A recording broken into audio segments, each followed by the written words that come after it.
بسم اللہ الرحمن الرحیم۔ شروع اللہ کا نام لے کر جو بڑا مہربان نہایت رحم والا ہے۔ میں اس شہر یعنی مکے کی قسم کھاتا ہوں اور تم اے نبی صلی اللہ علیہ وآلہ وسلم اسی شہر میں تو رہتے ہو، اور سب کے باپ یعنی آدم اور اس کے اولاد کی قسم کہ ہم نے انسان کو محنت مشقت میں رہنے والا بنایا ہے۔ کیا یہ خیال کرتا ہے کہ اس پر کوئی قابو نہ پائے گا؟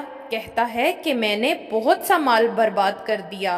کیا اسے یہ گمان ہے کہ اس کو کسی نے دیکھا نہیں؟ بھلا ہم نے اس کو 2 آنکھیں نہیں دیں اور زبان اور 2 ہونٹ نہیں دیے؟ یہ چیزیں بھی دیں اور اس کو خیر و شر کے دونوں رستے بھی دکھا دیے، مگر یہ گھاٹی پر سے ہو کر نہ گزرا۔ اور تم کیا سمجھے کہ گھاٹی کیا ہے؟ کسی کی گردن کا چھڑانا یا بھوک کے دن میں کھانا کھلانا، کسی رشتہ دار یتیم کو یا مٹی میں پڑے کسی نادار کو۔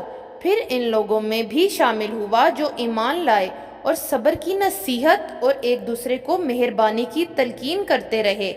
یہی لوگ اچھے نصیب والے ہیں، اور جنہوں نے ہماری آیتوں کو نہ مانا وہی برے نصیب والے ہیں۔ یہ لوگ آگ میں بند کر دیے جائیں گے۔